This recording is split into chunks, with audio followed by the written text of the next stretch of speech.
Lihat waktu di Agustus Kelam, ya kan, bagaimana mereka itu memang betul-betul fight, kan begitu banyaknya massa. Ya saya rasa massa mereka ini nggak akan sebanyak dengan massa yang bergerak di Agustus Kelabu kemarin, kan begitu. Dan mereka ini bisa dikatakan ya walaupun mereka unjuk gigi setajam-tajamnya gigi mereka, ya kalau sudah berbicara ketertiban umum, ya kita harus lihat panglima tertinggi kita siapa, Bapak Prabowo. Bapak Prabowo ya pasti akan marah ketika ketertiban umum itu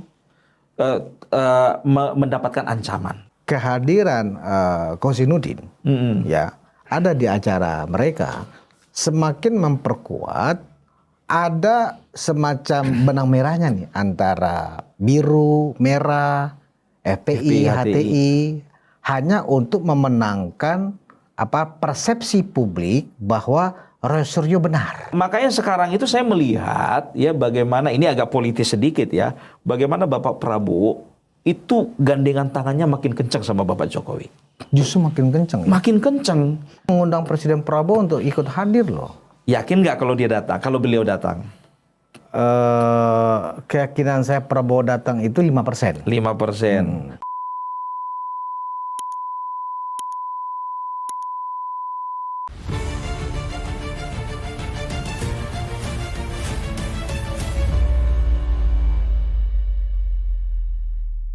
Hai penonton Ruang Konsensus Unpacking Indonesia dimanapun Anda berada.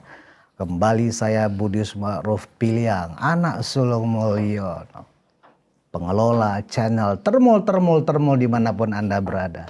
Dan saya kehadiran dedengkotnya Termul hari ini. Ya kan? Ini dedengkot nih, bukan lagi Termul, ini dedengkotnya Termul, ya kan?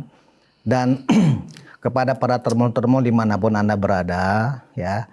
Termul sekarang banyak menghadapi ujian. Nah, kita minta seluruh termul di seluruh dunia kompak, solid, karena kita diserang terus. Ya, gitu. Nah, karena diserang terus makanya Dedengkot Termul datang ke Jakarta. Saya sudah bersama dengan Opung Parbela. Woi. Keren. Apa kabar Opung? Luar biasa. Biasa di luar. Nah, buat penonton Ruang Konsensus, Opung Parbelak ini adalah salah satu anggota YouTuber Nusantara. Secara organisasinya, Opung ini adalah sekjen dari YouTuber Nusantara. Siap. Nah, YouTuber Nusantara itu adalah kumpulan para termul. Bukan cuma kumpulan termul, Bang. Bukan, ya? Kumpulan para koordinator termul. Para koordinator termul, lebih ngeri lagi nih. Nah, Opung ini punya kanal YouTube namanya Opung Parbelak ya, Opung ya? Opung Parbelak. Dan penontonnya selalu banyak. Dan saya berharap penontonnya Opung Parbelak juga muncul di kanal Ruang Konsensus di Zulfan Lindan Unpacking Indonesia. Tenang aja Bang, saya bantu iklanin nanti. Siap. Kalau istilah selebritis kayak Deddy Corbuzier pun kita kolaborasi. Kolaborasi. Ya, nanti saya ke tempat Opung ke Batam, ya nggak? Boleh, boleh. Benar, Opung di Batam ya? Bukan ya? Ya kalau ditanya gitu kadang-kadang saya di Jambi, kadang di Palembang, kadang di mana-mana. Oh, oke. Menunggu undangan aja nanti ya. Tapi ongkos sendiri ya. Karena saya juga kesini ongkos sendiri loh. Enggak, saya nggak mau, Bung. Saya pakai private jet, biasa lah. Luar biasa. Masa anak sulung Mulyono naik umum, private jet, ya kan? Udah komisaris belum? Udah didaftar, Bung. Siap, udah didaftar. Tapi kapan dipanggilnya nggak tahu, Bung. Ya kan? Mudah-mudahan duluan dipanggil untuk jadi komisaris daripada dipanggil yang maha kuasa. Iya. Kita daftar untuk 2045 aja. Wis, keren. Ya kan? Pung, ini yang akan saya diskusikan sama Opung ini tentang gini, Pung. Tanggal 2 Desember, Pung, Jakarta akan rame, Pung. Ya kan? Akan ada semacam acara reuni 212. Karena sini, Pung. Ya kan? Nah, kita nggak tahu misinya apa nih mereka mau rame-rame gini, Pung. Nah, maksud saya begini. Kita sangat paham bahwa image kata 212 itu nggak bisa dilepaskan dari yang namanya FPI. Betul. Ya kan? FPI yang baru kan memang sudah mereka berdiri lagi. Walaupun dengan nama yang berbeda. Betul. Tapi kan tetap inisialnya kan mereka tetap FPI. Nah, FPI yang Front Pembebasan Islam, Forum atau Front Pembebasan Islam ya, yang FPI-nya Rizik yang pertama. Iya. Itu kan sudah dibekukan, ya kan? Betul. Di era Pak Jokowi. Kemudian mereka berdiri lagi dengan nama lain. Saya juga nggak tahu pun nama kepanjangan yang baru apa, karena nggak penting ya buat saya kan gitu. Apalagi sama saya. Nah, yang anehnya kan begini, Bu. Mereka mau bikin reuni di Monas, di lapangan terbuka. Mereka kalau menurut saya sih sedang mencoba unjuk gigi lagi, ya. Kemarin itu 2 minggu yang lalu kalau nggak salah pada saat pemeriksaan pertama klaster kedua Roy Suryo, Tifa dan Rismon, ya mereka sempat ikut mendukung secara moral Roy Suryo ini lagi diperiksa di Polda. Betul. Nah, sepertinya Roy Suryo merasa terbantu nih dengan dukungan moral mereka. Nah, entah karena kita nggak tahu grand design mereka itu apa, tetapi kita bisa bacalah alur politiknya akan kemana nih bergeraknya. Karena kita tahu bahwa Partai Demokrat, Partai Merah, Banteng, ya kan. Jadi biru dan Banteng ini yang selama ini malu-malu mengakuin bahwa mereka dibalik aksi-aksi tuduhan fitnahan ijazah palsu ini mulai agak berani muncul nih, ya kan? Ya. Apa kaitannya dengan 212 yang akan reuni tanggal 2 Desember? Ya, yang jelas Gubernur DKI Jakarta Pramono Anung kan dari PDIP. Betul. Dan Merah kan salah satu yang ikut di belakangnya ini.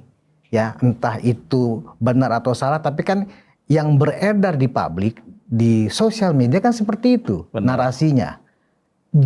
Apa kita tahu istilahnya adalah BIN. BIN itu kan bukan Badan Intelijen Negara, tapi Badan Intelijen Netizen. Nah, menurut BIN yang netizen ini, ya begitu. Apa urusannya Gubernur DKI mengizinkan acara itu? Karena itu acaranya bisa kolosal. Kalau versi Opung Parbelak, ya apa sih mereka mau rame-rame begini? Harusnya kan tidak diizinkan oleh Gubernur karena sudah dibekukan. Iya. Gimana, Bung? Berarti kalau sudah dapat izin, nggak mungkin kan izinnya itu diajukan sekarang ini kan? Pasti sudah jauh hari. Kan begitu. Betul. Dan itu seharusnya jadi pertimbangan bagi seorang gubernur gitu kan. Apalagi dia kemarin itu bisa dikatakan ada di dalam. Kan begitu. Ada di dalam ketika terjadinya pembekuan itu. Kan begitu. Ya harusnya kan akal sehat dia langsung bekerja dong, kan begitu. Ini tujuannya apa, mau ngapain, kan begitu ya. Jadi ya sebetulnya sih dia ini ya bukan bertindak sebagai seorang gubernur sih. Seperti biasa sebagai petugas partai. Karena begini, ya kalau kemarin ya isu si biru ya ada di belakang di belakang ijazah ini, tudingan ijazah palsu ini ya. Itu aku sudah dengar dari bulan 7, bulan Juli. Oh iya. Masih ingat saya. Tapi ini saya bikin senyap. Saya bilang juga sama teman-teman ya, dan juga orang yang mengetahui itu jangan kita umbar dulu, jangan kita angkat dulu ke permukaan. Dari bulan 7. Ternyata ya inilah dia BIN ini tadi, Badan Intelijen Netizen ini ya, mereka itu justru lebih jeli daripada BIN yang sesungguhnya. Kan begitu. Iya kan? Nah, jadi makin lama makin menguak lah ini. Ya kan? Si biru. Saya terkejut ketika Faisal Assegaf ya kan menyatakan bahwasanya ya bukan hanya si biru, ternyata merah juga. Merah juga. Dan dengan gamblang eksplisit mengatakan ada Megawati. Sembara 16 miliar kalau nggak salah. Kalau kita kaitkan ke situ, saya jadi teringat ke situ. Jadi teringat ke situ. Tapi itu bukan hoax loh, Pung.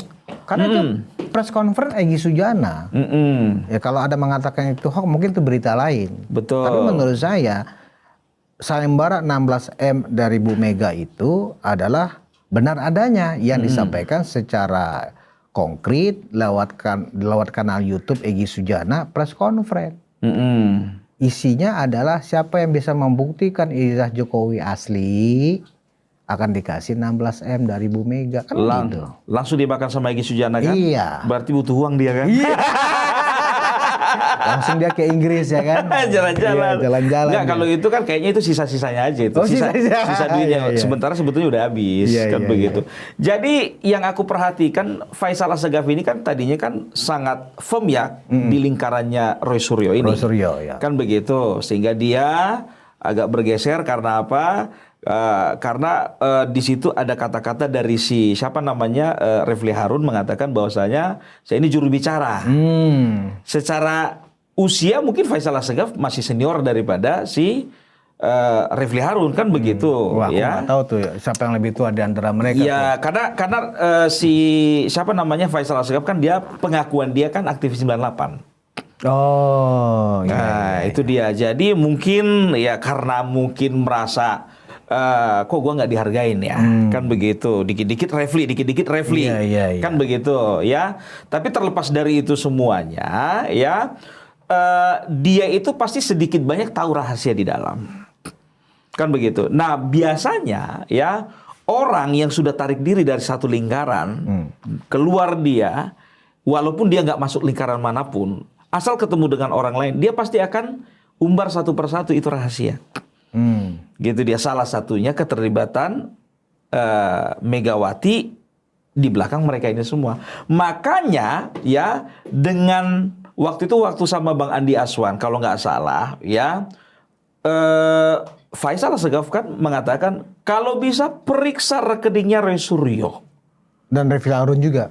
Refli Harun, periksa rekening mereka. Berarti di situ kan ada satu keyakinan dari seorang Faisal Assegaf ya, dan juga keyakinan dari kita ya terhadap pernyataannya Faisal Assegaf ya, bahwasanya memang dana yang apa namanya, dana yang mereka peroleh itu bukan main-main.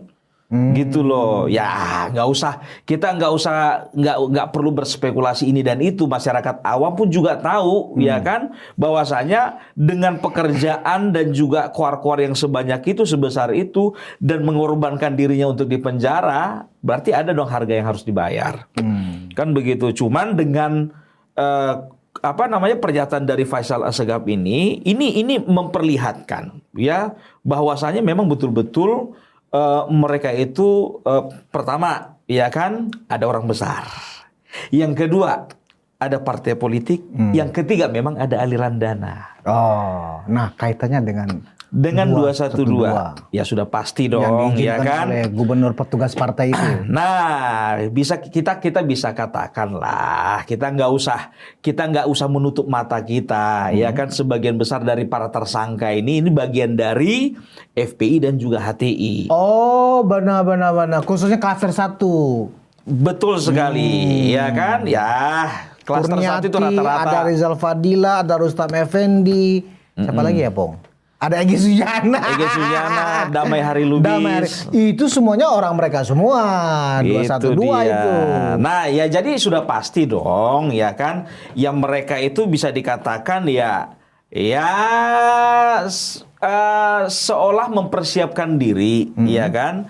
212 ini sudah pasti dong dapat callingan. Bisa saja komando datang dari mereka. Oh, kan begitu? Iya. Iya kan? Ya walaupun dari atas, entah apapun itu, entah siapapun itu, ya mereka propose, ya kan? Tolong dong, gitu. Supaya apa? Supaya yang pertama, ya kan? Kasih satu intimidasi terhadap aparat. Jadi kan kalau bisa dikatakan begini, kalau misalnya aparat itu sudah punya pengalaman kan berhadapan dengan mereka ini, kan begitu. Di Monas kita bisa tahu lah bagaimana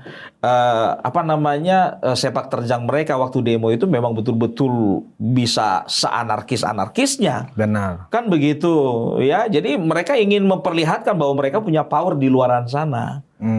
Gitu. Nah, menurut bagaimana Opung menilai izin yang diberikan Gubernur Pramono? Menurut Opung ya, layak nggak sih izin itu diberikan, izin acara itu loh tanggal 2 Desember di Monas itu kan, itu kalau nggak izin gubernur nggak bisa terlaksana itu. Betul. Nah, maksudku begini, selama ini justru kita kan menghormati Pramono Anung di antara keledung-keledung yang ada di PDIP, ya kan. Pramono kan salah satu yang tegak lurus masih sama Bapak menjaga hubungan baik dengan Pak Jokowi, ya kan. Itu kita hormatilah sikap Pramono. Siap. Tetapi dengan izin yang diberikan oleh Pramono Anung selaku Gubernur DKI Jakarta kepada acara reuni 212 ini, saya menjadi aneh loh. Pramono apa sudah kembali ke sudah dapat perintah dari Emak Banteng ya kan? Izinkan Pram, kita perlu. Karena kalau orang-orang ini diperiksa dan mereka nyanyi habis juga kita. Apa begitu kira-kira bayangan saya? Walaupun Pramono tegak lurus kepada Bapak Jokowi sampai saat ini menjaga silaturahmi, menjaga hubungan baik, tapi kita harus ingat, ya kan, nyawa dia siapa yang punya? Seperti yang dibilang Pacul ya. Kalau sudah ada telepon dari cium gitu ya. Nyawa sama. Dia siapa yang punya? Pramono juga begitu, sama kayak Pacul. Ya pasti, pasti. Ya bisa dikatakan beginilah, ya kan, dari dulu kita tahu bahwasanya partai kader yang terkuat itu mereka. A kata si emak ya A, B kata si emak ya B, gitu. Jadi nggak ada dan kalau bisa dikatakan kalaupun dikeluarkan izin, ya si emak kasih instruksi langsung, contohnya dia mau ngomong apa, kan begitu. Saya yakin itu nggak. Maksudnya begini, dia juga punya pertimbangan untuk memberikan izin, tapi ya itu dia pertimbangan dia itu kalah dengan mungkin ini dugaan ya, dugaan ya kalah dengan perintah, tekanan, bukan cuma sekedar perintah, ini tekanan perintah, ini. Ya. Gitu itu kayaknya dia. tekanan tuh lebih tinggi pangkatnya itu Pung dibanding perintah. Betul. Kalau perintah kita masih bisa menyanggah, kalau tekanan mana bisa. Nah, kalau Opung melihat kalau toh itu terlaksana, ya kan? Mungkin bisa mereka kan orang-orang ini kan suka mengklaim ya. Padahal cuma 300.000 dibilang 7 juta. Betul. Masa yang hadir ya kan. Tapi kan kita nggak tahu konsolidasi mereka apa serapi itu juga sekarang. Nah, kalau benar serapi itu layak diduga bohir-bohir yang ingin mengacaukan Republik ini ternyata memang masih terus bekerja, Pung. Bagaimana Opung melihat? Opung optimis nggak sih acara mereka akan besar dan melihatkan kekuatan mereka itu ada muncul kembali? Kalau besar ya, berapa kali mereka itu bikin acara selalu mengklaim, ya kan, demo besar-besaran. Ya. Di KPK demo besar-besaran yang datang cuma 300. Ya kan, setelah itu demo besar-besaran, ya kan, di Polda Metro Jaya yang datang kita tahu, ya kan, semuanya HP jadul. Iya. Mama giling cabe. Mama giling cabe. Jadi kalau ini sih sebetulnya begini, Bang, ya. Konsentrasi massa mereka ini kan bisa dikatakan daerah Jakarta Jawa Barat, kan begitu. Saya melihat trennya begini, ketika ya FPI itu bisa dikatakan bukan hanya berseberangan tapi berselisih dengan Deddy Mulyadi, ya kan, ruang gerak mereka itu makin sempit. Tadinya konsentrasi kan ya Jawa Barat, Tangerang, Banten Depok, juga loh. Banten, ya kan, ya Banten ya. Nah, jadi kalau sekarang itu saya melihat ya kan, kalau memang mereka itu kekuatan dananya seperti dulu, bisa jadi memang sangat besar. Apalagi RC kan sudah kabur, sudah buron ya kan. Susah juga itu. Gimana kalau dulu kan masih bisa lah RC nyitip-nyitip ya kan. Benar. Seluruh rekening RC kan sudah diblokir sama PPATK. Betul. Ya kan? Ya jadi ya itu dia tadi ya, kita yang kalau misalnya mau menentukan banyak atau tidaknya ya kita lihat aja, kalau memang banyak yang datang berarti dananya banyak. Kalau sedikit yang datang berarti dananya sedikit, karena menggerakkan memobilisasi massa itu kan perlu dana semua. Tapi kalau saya punya perasaan ya nggak akan besar itu. Nggak akan besar ya? Nggak akan besar. Nggak akan besar. Opung hati-hati loh ngomong nggak besar begini. Kenapa? Gawat loh Pung. Justru ingin dia buktikan, wah kita dianggap remeh. Hanya sedikit yang bisa kita datangkan. Ternyata mereka lihatkan ke Opung, wow. Seluruh cabang-cabang FPI, ex-HTI, Pung jangan kita terlena Pung. Ex-HTI itu masih hidup di lingkungan kita bersama. Benar. Ya kan di RT RW kita itu udah kelihatan Pung, ciri-ciri khas ex-HTI itu kelihatan. Dan mereka kan hidup tuh di antara klaster pertama. Saya menduga ya. Kita harus rajin-rajin menggunakan kata menduga, Pung. Karena orang sekarang mesti melamporkan. Betul, menduga. Jadi kita, Opung juga sebagai konten kreator juga harus sering menggunakan kata menduga, Pasti. ya kan, supaya kita tidak memfitnah. Benar. Ya kan? Jadi saya menduga kelima orang yang ada di klaster pertama, ya, yang menjadi tersangka ini dalam kasus fitnahan ijazah palsu, itu sebenarnya adalah mereka ada di barisan situ, Pung. Ya, sangat dekat malah. Apa Opung melihat korelasinya antara klaster pertama ini akan diperiksa dengan peringatan acara itu, seolah-olah ada cywar nih ke penyidik. Wah, mereka punya massa besar. Apalagi kalau penyidik mendengar, wah, klaim massanya 7 juta orang mereka bisa datangkan, ya kan? Nah, dalam perjalanan kasus ini terlihat memang, ya, lagi-lagi ini mungkin ini asumsi saya ya, Pung, ya. Penyidik kita ini atau polisi atau Polda Metro memang agak terpengaruh dengan tekanan publik yang melibatkan massa banyak ini untuk mempengaruhi sikap mereka dalam proses pemeriksaan. Gimana Pung melihat? Kalau itu sih sebetulnya pertaruhan ya bagi kepolisian ya. Selagi mereka masih ya dalam tanda kutip lamban di dalam menangani masalah ini, oleh karena tekanan-tekanan seperti itu, ya siap-siap saja masyarakat udah nggak menaruh kepercayaan lagi sama kepolisian. Kan kita udah tahu kan bahwasanya sekarang ini ya tingkat kepuasan masyarakat terhadap kepolisian kan rendah kan. Apapun cara dilakukan untuk menggenjot tingkat kepuasan itu belum berhasil gitu. Tapi kayaknya memang kita sebetulnya ini momen sebetulnya sama pihak kepolisian, karena gini, walaupun ini gaweannya Polda, ya kan, tapi ini adalah cerminan dari kepolisian Republik Indonesia secara keseluruhan. Karena ini menjadi sorotan utama saat ini, kan begitu. Kalau sebetulnya kalau ini bisa dituntaskan dengan baik, dengan cepat, maka tingkat kepuasan masyarakat terhadap kepolisian itu juga akan naik. Gitu dia.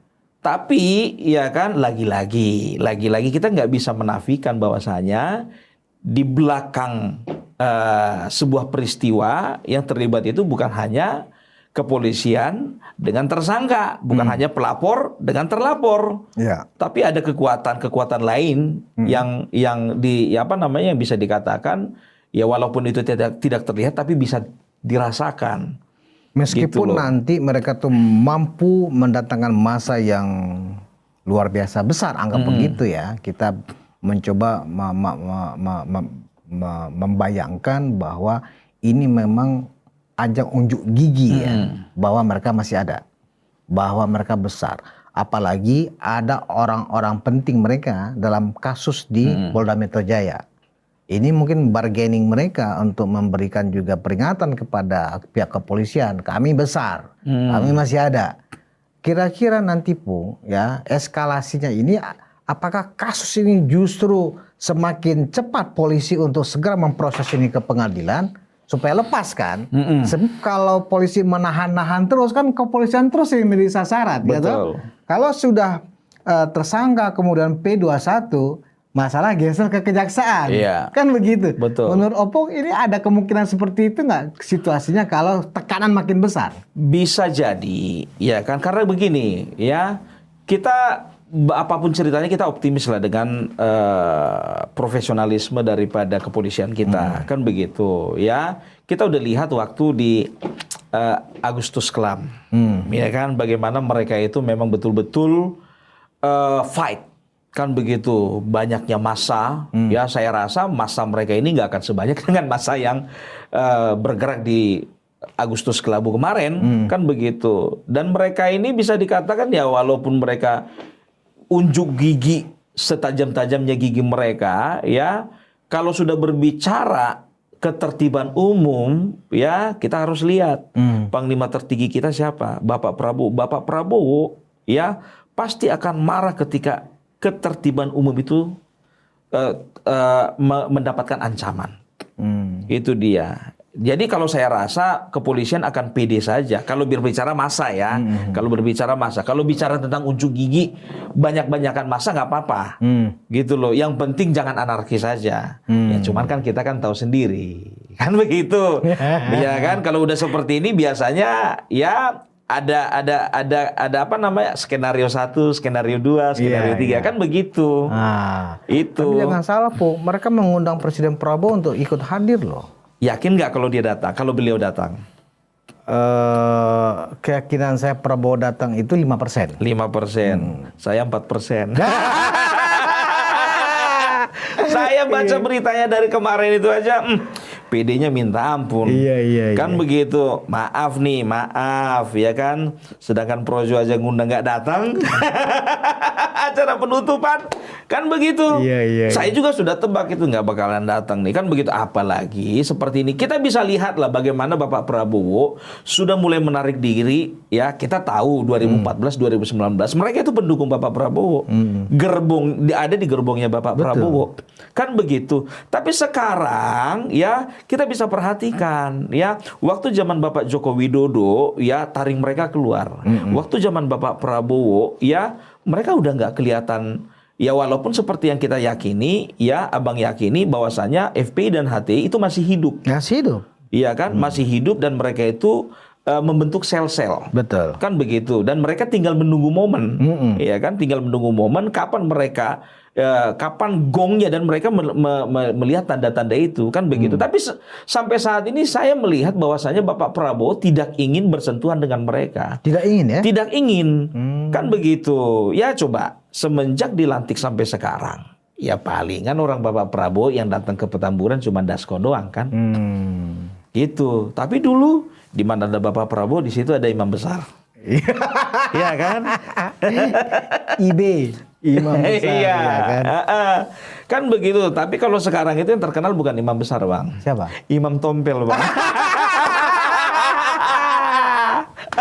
Karena videonya berseliweran itu bang lagi dakwah. Oh berarti ini selain pengacara dia imam juga, imam Kita Tompel. lihat nanti pada tanggal 2 Desember itu, apakah imam besar Tompel itu ya ikut menjadi salah satu pengisi acara. Sepertinya iya.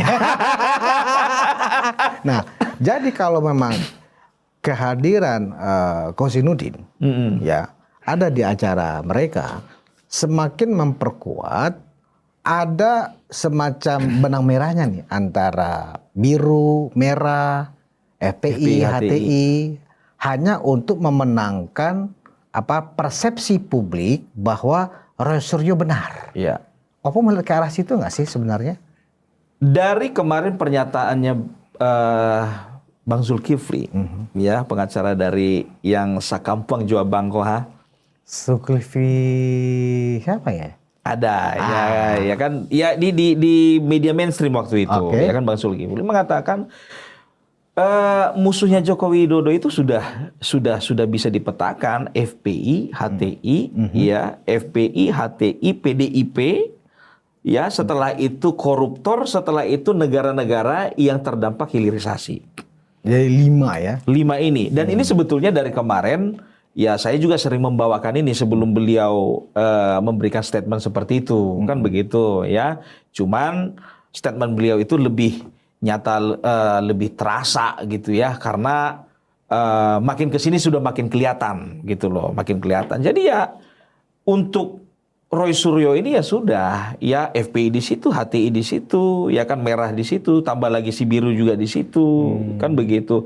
Dan kita nggak tahu ya koruptor juga di situ. Koruptor juga kita nggak tahu. Betul. Karena apa? Ya Joko Widodo ini kan dijadikan musuh bersama sekarang ini. Ya kan begitu ya. Setelah itu siapa lagi? Ya negara-negara yang terdampak hilirisasi.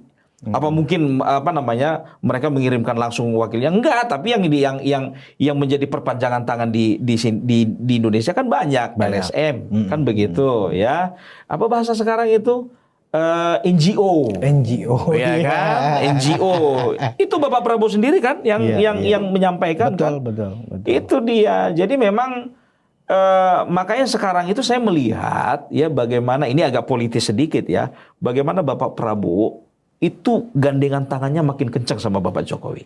Justru makin kenceng ya? Makin kencang. Tapi kenapa tiba-tiba Pak Safri bikin blunder begitu ya? Padahal harus kan memperkuat kesulitan antara Pak Jokowi dengan Pak Prabowo kan? Ya mungkin dia lagi capek aja. Lagi cari perhatian ya. Capek dengan situasi maksudnya. Iya. Aduh. Ya sebetulnya kan kalau blunder itu kan kadang-kadang yang pertama keselio lidah, ya kan. Yang kedua, memang dia itu memberikan pernyataan di bawah alam sadar, kan begitu kan. Tapi sebagai Menteri Pertahanan kan nggak boleh, Po.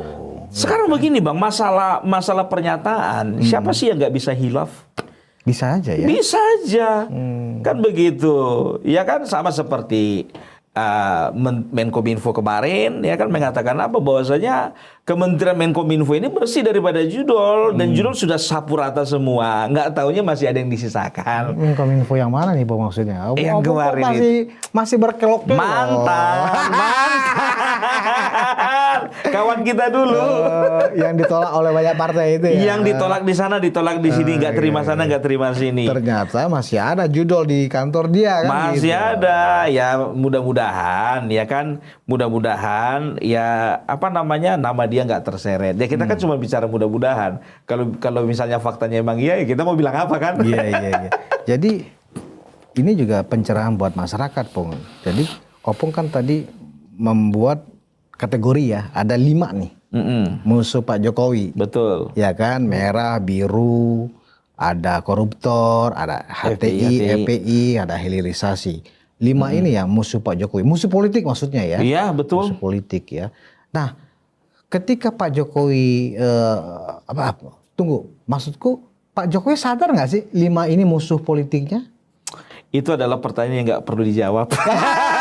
Gini, karena kan Pak Jokowi ini kan merasa saya hanya akan menjalankan tugas sebagai kepala negara, kepala pemerintahan, bagaimana menjalankan, mensejahterakan rakyat dengan menyiapkan fondasi-fondasi dalam negara lebih baik. Nah, bahwa kemudian ada ekses-ekses, ya kan Pak Jokowi terbukti sampai menjabat 10 tahun tidak ada korupsi. Betul. Ya kan, tidak ada memanfaatkan jabatan untuk kepentingan sendiri, apalagi kepentingan kelompok atau keluarga. Betul. Nah, hingga hari ini pun Pak Jokowi terus dikuyuk-kuyuk juga tidak melakukan statement-statement yang sifatnya membalas. Iya. Nah, tapi kenapa musuhnya makin banyak? Kan begitu, makanya saya tanya, jangan-jangan Pak Jokowi saking orang baik tidak merasa bahwa mereka ini adalah musuh politik beliau gitu loh, Pung. Kalau bicara sadar sudah pasti sadar ya kan. Kenapa beliau itu seolah-olah diam, ya kan begitu ya, seolah-olah diam ya karena memang dia tidak punya kepentingan untuk membela diri, kan begitu. Karena kalau saya jadi beliau, saya akan merelakan diri saya ya diserang terus sampai 2029. Karena apa? Secara marketing itu bagus. Nama disebut-sebut terus, kan begitu. Setelah itu kita itu seolah-olah dizolimi. Dan sekarang ini begini, ya bukan berbicara tentang playing victim, bukan. Karena memang itu mainan dari ya kita udah tahu lah. Ya. Jadi sekarang hanya memanfaatkan situasi saja, gitu loh, ya kan. Saya pernah nanya sama seseorang, ya kan, kenapa sih Bapak Joko Widodo itu seolah-olah harusnya bisa dia intervensi masalah ini, terlalu kecil gitu loh, terlalu gampang untuk mengintervensi, gampang sekali, gitu loh. Saya tanda tanya juga gitu. Lalu beliau menjawab seperti ini, memang Bapak orangnya nggak mau seperti itu, Bapak nggak mau. Kalau untuk berbicara urusan hukum Bapak nggak mau, tapi kalau untuk urusan politik hati-hati.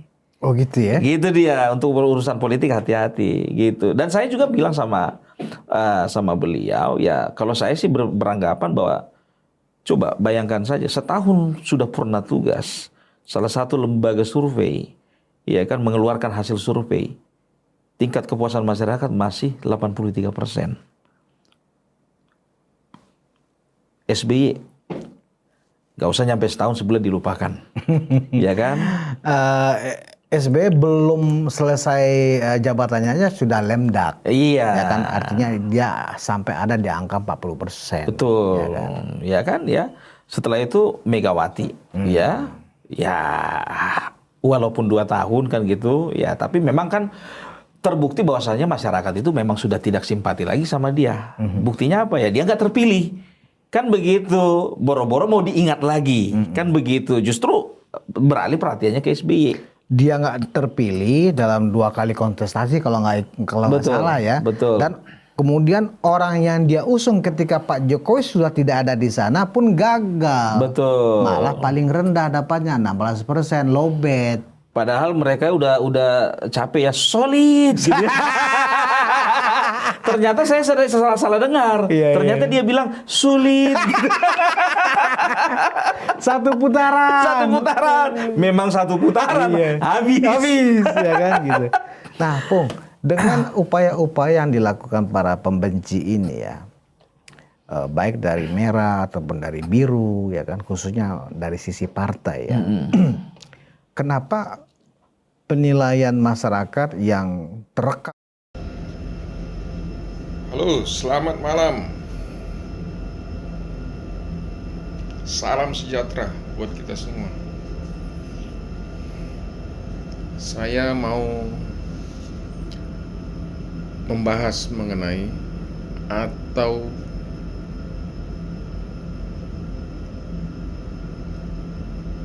menindaklanjuti permasalahan sehubungan dengan apa yang saya bahas kemarin, yaitu mengenai Rosuryo dan Rosuryo CS terhadap jasa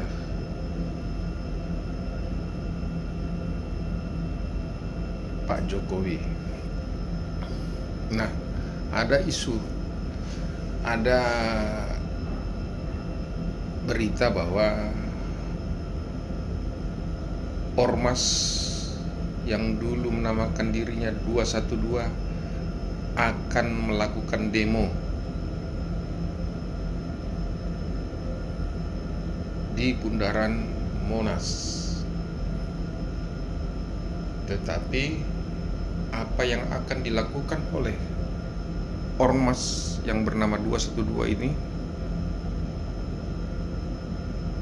sudah banyak masyarakat yang tidak merespon, dan banyak masyarakat juga yang menyarankan supaya tidak melakukan demo.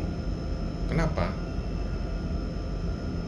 Ini akan memperkeruh suasana dan situasi dan menambah masalah. Oleh karena itu, semua anak bangsa, semua stakeholder yang berkepentingan itu, khususnya pemerintahan Pak Prabowo mungkin juga tidak merespon. Pak Prabowo juga mungkin sangat menyayangkan apabila terjadi demo 212. Tidak ada angin, tidak ada hujan, tidak ada petir, tidak ada tanda-tanda, tidak ada masalah yang terjadi, demo. Maksudnya apa? Itu kan menambah masalah di atas masalah. Pemerintah sudah banyak masalah yang dihadapi. Jangan menambah masalah, memperberat situasi dan kondisi persoalan yang sedang dihadapi pemerintah. Kalau bisa kita dukung pemerintahan yang dipimpin oleh Pak Prabowo, kenapa tidak? Caranya banyak, bukan dengan cara demo. Demo ini kayaknya sudah tidak relevan lagi, tidak pantas lagi. Ini merugikan banyak masyarakat, mulai dari menutup jalan, menghalangi kendaraan, orang yang mau melakukan aktivitas pergi ke kantor, mau pergi melakukan aktivitas lain, ibu-ibu yang mau ke pasar dan lain sebagai mahasiswa anak sekolah terhambat oleh keadaan situasi yang dilakukan. Dan saya tidak masuk di akal, tidak ada angin, tidak ada. Mau demo, siapa yang mau di demo? Buat apa lakukan demo? Lebih baik mindset kita dirubah, buka lapangan pekerjaan, melakukan sesuatu yang berguna bagi rakyat, bagi bangsa dan negara ini. Apalagi ada selentingan bahwa akan mendukung